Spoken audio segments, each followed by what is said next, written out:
Hello, welcome to the two-part cybersecurity presentation. Today we have here myself, Janice Parson, and my co-presenter, Lynn Rowland. In this session, we'll be discussing cybersecurity risks and trends. To briefly introduce myself, I'm Janice Parson, a VP within RGP's Advisory and Project Services team, and I lead a number of cross-functional initiatives within finance, accounting, and risk and compliance. My background is in finance and technology process design, risk management, and driving continuous improvement for clients. RGP is a global consulting company serving over 2,400 clients, which includes 3/4 of the Fortune 500. RGP enables rapid business outcomes by bringing together the right people who together create transformative change. Lynn? And I'm Lynn Rowland, Vice President for Cybersecurity, Data Privacy, and our PCI consulting practice. I've been working as a cyber risk advisor and privacy strategist for about 30 years, and I help clients in spearheading large-scale assessments and enterprise-wide audits, and also helping organizations to remediate program gaps and mitigate risks for operational effectiveness. Next slide. So welcome to part one of the cybersecurity threats and trends. We're going to take a look at the evolving threat landscape, the nucleus of security risks, top risk exposure areas, cybersecurity audit themes and observations, and then we'll wrap up with some risk exposure takeaways. So in looking at the threat landscape, once COVID hit, demands placed on networks and bandwidth imploded practically overnight once lockdowns went into effect. And most IT departments didn't have enough time to even set up their employees to the extent that they wanted or that was necessary once everybody was remote and working from home. Digital infrastructures that had mostly been focused on supply chain management suddenly had this added burden to also enable an entire workforce. And if the tasks of doing this weren't enough, COVID created the perfect storm between organizations enabling work from home strategies, re-engineering their business models to take products and services to market, and rushing to get the appropriate technologies in place so that their workforce could work from home. All of which created a much larger virtual playground for cyber criminals, simply increasing the number of potential targets, and that increased their success. A University of Maryland study, which is about 1.5 years old, revealed that back in 2020, networks were incurring a cyber attack every 39 seconds. And as of 2021, it's every 11 seconds. So what we're learning is that this was primarily the cause of a 600% spike in email phishing attacks between 2019 and 2021. Many of those attacks were a Trojan horse that led to the sharp increase in ransomware attacks, and some threat actors grew even more brazen, becoming what we call ransomware as a service type of entity. In essence, the ransomware developers became third-party vendors. They make their money simply by taking a profit from those that actually break into a network system. That's their client. So a nice fun fact is Tripwire did a survey in late 2020. Again, it's about 1 year old. And at that time, they found 1 in 3 companies paid the ransom price, which was an average of between $110,000 or up to $170,000. Fast forward into the summer of 2021, a Palo Alto Networks survey found that nearly 50% of all organizations hit with ransomware attack are now paying these ransom fees. And the average cost was, as of the end of 2021, about $312,000.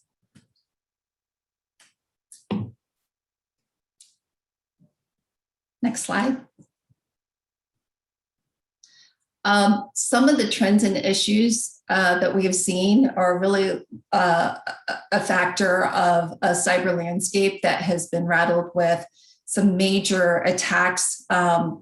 Probably one of the more prominent ones was back in December 2020, SolarWinds, where we found the worst cyber assault on our government's history. Had a domino effect of implicating probably up to 18,000 clients worldwide. The problem with this one is that it took about 8 or 9 months before the cyber criminals who had broken in and made their way through the network systems of our government, about 8 or 9 months undetected. So it was believed the cyber attack was a result of a nation state Russian intelligence agency.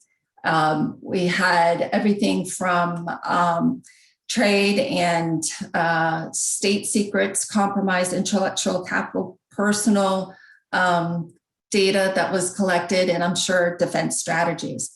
As a supply chain attack on SolarWinds, which is a Texas-based provider of IT management software, they had released an update to their Orion software, which is used by our federal government, probably thousands in industry. We saw a disruption to our energy consumption with Colonial Pipeline. If you recall, by Ryuk, with a $5 million ransomware attack. Now, I don't think Colonial Pipeline paid all of it, and some of it they were able to get back. But it caused a minor inconvenience for a number of residents up and down the East Coast. This was followed by REvil attacking our global food processing company, JBS, with operations in the United States, but they really have operations around the world. And I think this is where individuals really took notice as to the impact that ransomware can have, not just on individual companies, but then across the country and other countries when it hits our food supply. There was an $11 million ransomware that was mandated. And finally, at the beginning or midsummer, many of us heard about Kaseya, an IT infrastructure provider. They're global, and they had allegedly suffered an attack by REvil's ransomware by way of an automatic update to Kaseya's VSA, their virtual system administrator software. It's a cloud-based IT management and remote monitoring solution. The cyber criminals mandated a $70 million ransom, but Kaseya was able to tell them to go pound sand because apparently Kaseya obtained the computer key from a trusted third party, and therefore they didn't have to pay the ransom. They were able to get the information that they had that had originally been encrypted and hijacked. If you move to the next slide, all of these trends had a profound impact over the last year during COVID, but if it weren't enough, a lot of these organizations still had to comply with regulations such as the California Consumer Privacy Act, followed by the California Privacy Rights Act, and of course, Brazil's LGPD effective dates. There wasn't any reprieve from these deadlines of when companies needed to comply with the new regulations. More so, ironically, GDPR, which had already been passed and in effect for years, more scrutiny was, I think, applied to organizations during this time as well. So 2020 and 2021 proved relentless in the fact that there was no reprieve from any of these privacy laws, and most organizations, especially IT departments, were heavily focused on defending their networks from an already landscape that was full of opportunities for cyber criminals. Janice? Great. Well, thank you, Lynn, for that update. It's very important to have that understanding of what's currently going on, especially the last 2 years. So thank you for sharing that. Now we're going to transition over to talk about the nucleus of security risk, just looking at what the core trigger is. And so the reasons may differ in terms of why a cybersecurity criminal may have, or an individual would want to initiate an attack. But really, a lot of times it's really triggered by information or to create a business impact for an organization. And so from an information-driven perspective, there's really two key types of information: confidential information or personally identifiable information. And then for confidential information, this may be pertaining to intellectual property, product specifications, information at a government entity. So there may be a variety of types of data that pertains to confidential information. But it is where organizations are required to limit access, use, and retention, and restrict disclosures. And as well as it can vary from organization to organization, depending on what the core business is, and then also could be classified due to contractual obligations or laws or regulations that Lynn just had shared on that. And then when it comes to the other data, personally identifiable information, the considerations are likely more specific to the industry and laws, as she mentioned. There are a number of examples here, HIPAA in relation to healthcare, GDPR in relation to EU residents, and then CCPA, which is for California consumers. And so these are just a few examples highlighted out of the previous map that she had presented, but it really is something to consider just depending on the industry you're in or the law to consider. Okay, and then from a business impact perspective, breaches really can create that business disruption to conduct business, such as the risk of ransom demand, information leak, or temporary shutdown of a product or service. As Len mentioned, an example with Colonial Pipeline, which that actually had created both aspects of what I'm bringing up here. And then also it could create the monetary impact in terms of monetary loss, from revenue loss for the investigation and response to that, as well as the ransom part itself. Now, from a reporting impact perspective, this also would have reporting impact, such as if it's from a financial reporting disclosures perspective, a requirement from the SEC, if you're a public company, compliance reporting perspective, where let's say you have a security compliance report and you're required to inform your customers about the breaches, or it can be industry specific, possibly within financial services.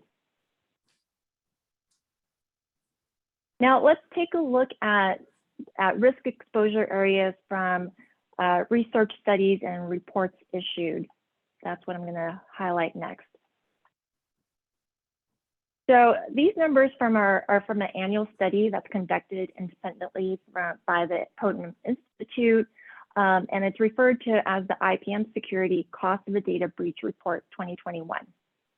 And this study had included approximately over 500 real breaches across 17 countries and regions, as well as 17 different industries. And the reports are based nearly over 3,500 in-depth interviews.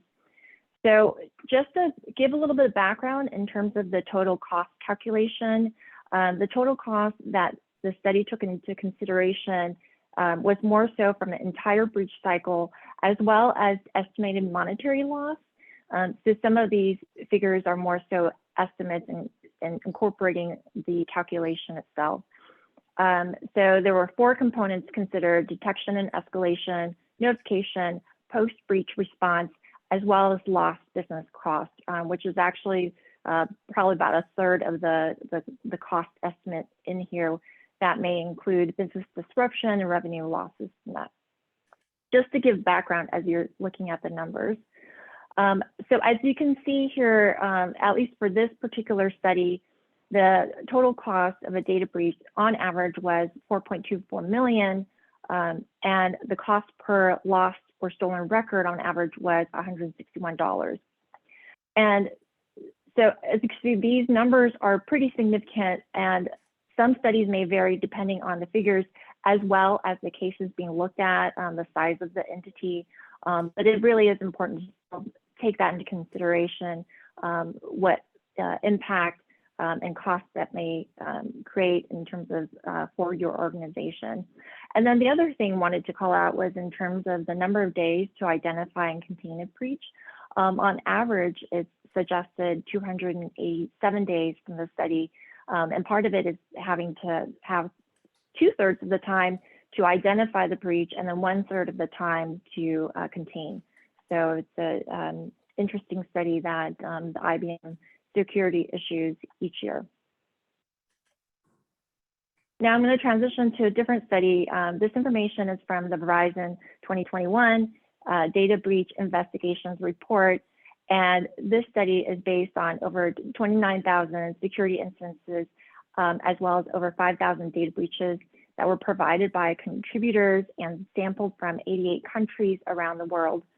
And this also includes contributions from the FBI's Internet Crime Complaint Center. So there's a lot of data that was incorporated into this study. And the focus, though, what I wanted to bring out here is more so to highlight an impact by industry and to provide the industry perspective. To give a little bit of background from 2020, the top 3 industries that were breached in 2020 were pertaining to healthcare, financial services, as well as manufacturing. But if you shift into 2021 breaches last year, the focus here is transitioning towards professional services, and the public sector hit highest in 2021. And then the other industry is in information, which also had the highest data breach activities. And most of these companies are either data management or technology companies that really have a lot of information, within their organization. And just to expand a little bit further in terms of, as I was talking about the information industry, for the errors seen, as you can see the circle in the middle on the miscellaneous errors, misconfigurations accounted for over 70% of all the errors in this industry. And then also the highest occurrence of all industries, credential stealing botnet breaches, or breaches to steal credentials via botnets. And then if you look at the professional services, which is the lower right circle, social engineering was also have high activities, and it includes phishing and pretexting. It's really an increasing pattern. And then for the public sector, the social engineering pattern was responsible for over 69% of the breaches, significantly with credentials and personal data.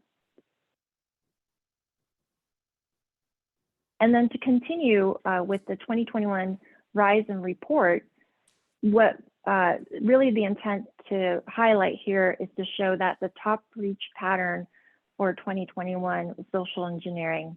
And then also that 85% of breaches involve a human element, the social engineering part. So this is really a strong indication of the importance of security awareness and training associated. And then the only thing I was going to highlight that if you have interest in further details, I strongly suggest if you'd like to visit and read the full report on the Verizon website. Now I'm going to transition to Lynn to share themes that emerged with our clients at RGP and give further insight. Great, thank you, Janet. I'd like to share briefly some of these findings and observations. It's a culmination of audits that were performed over the last 6 to 9 months. Some might be a little bit longer, but the vast amount are from the last 6 to 9 months. And it's a view from looking at 4 different industries. So we'll start with hospitality first. What we've seen, and we're including in hospitality entertainment as well. So it's not just hotels, for example, but also reflects the entertainment industry. And the first thing that we noticed is we saw a lack of control owners identified for many of the IT security hardware and software assets, let alone having identified control owners to track and remediate controls as needed. Where there were newer technologies or applications that were rolled out, especially during the pandemic, whether that was use of Teams or Zoom, not all of these new technologies we found had documented policies or procedures. Again, there were a number of overnight types of initiatives to try to get a workforce online swiftly. But also that was lacking with these documented policies or procedures with the newer technologies or the rules of the road for access. Again, one of the main reasons behind that some of these controls that we saw in this particular sector is COVID's crippling effect that it had on IT departments and leisure sectors. So as a result, many organizations had a reduction in staff, like double digits, which greatly affected IT departments, as we saw in this particular example for a sector, and that when people left, that institutional knowledge and roles and responsibilities left the organization as well. Now, looking at the financial services sector, it was surprising to see that data protection, data security, and regulatory compliance tended to be still a major challenge. And by that, I mean the observations included a lack of IT security controls that were designed effectively to mitigate data incidents that kept reoccurring. Now, notice how I didn't say data breaches, but obviously many organizations have had their fair share throughout the years, and last year was no exception. But the lines of businesses, what we found, had not really taken the time to understand that these recurring types of incidents necessitated that the controls be updated. We also found with a number of organizations that specific types of training and awareness that Janice was mentioning earlier, these were prescribed by law, had actually been overlooked or not implemented properly. So, for instance, we saw some outdated controls, lack of design and operational effectiveness that map to risks. And this is important because when we look at the botnets that Janice had mentioned that were stealing credentials, we want to see, we know that this is occurring. So we know that there needs to be a change in the measures in the controls that are put in place to try and help mitigate that.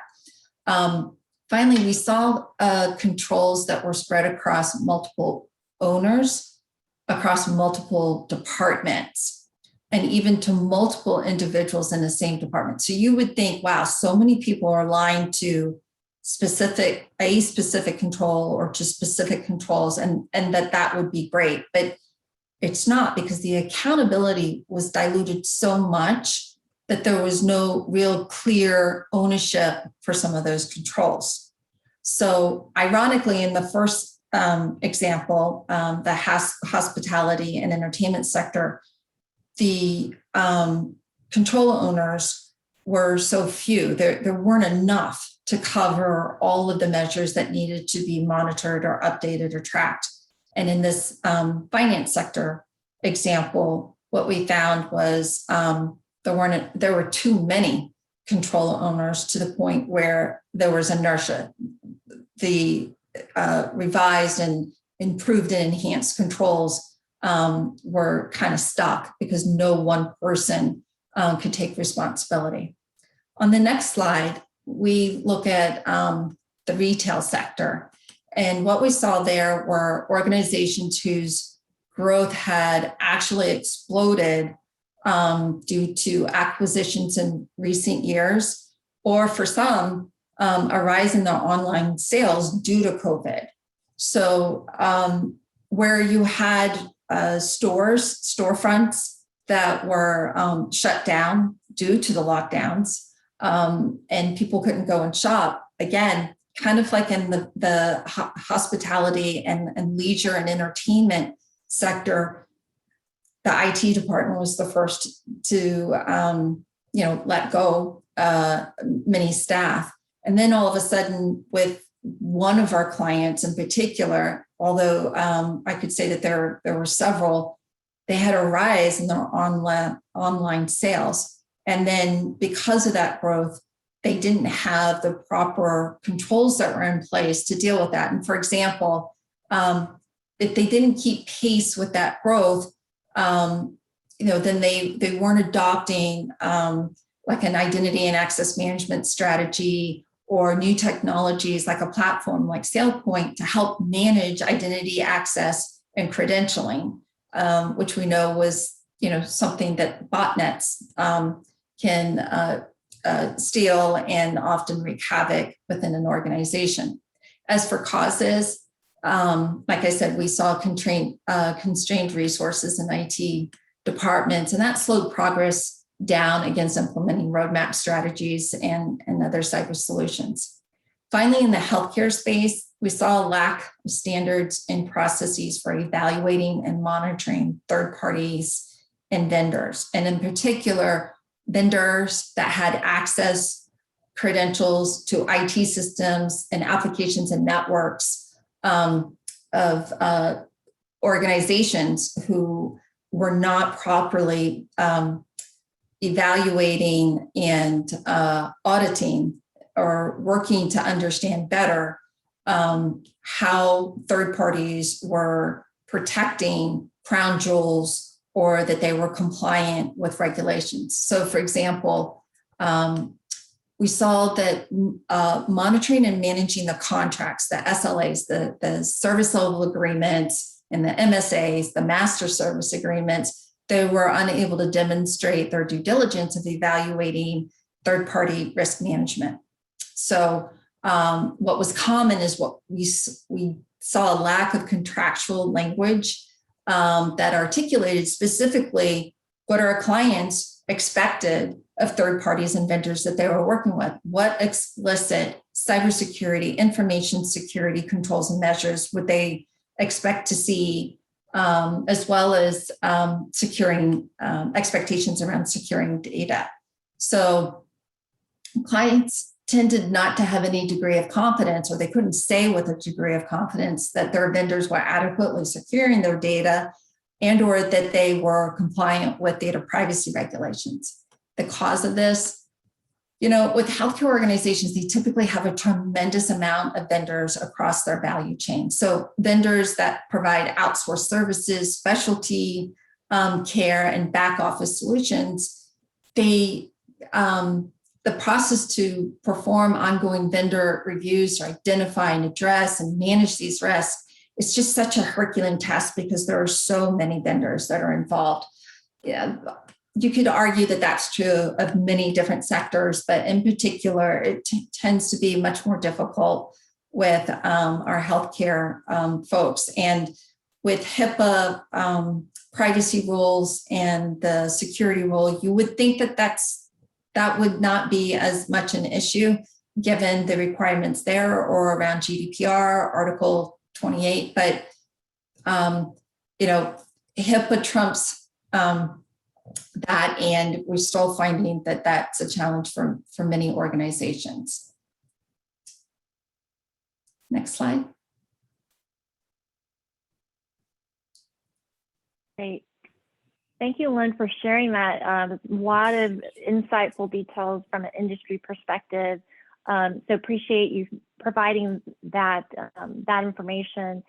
Now we're really just going to conclude in terms of having to talk about risk exposure and how the importance of understanding your risk and the data that you have. So it really is just a good practice to gain an understanding of your data inventory, conduct a risk assessment, have a business impact analysis, looking at your contractual obligations, as well as considering applicable laws and regulations.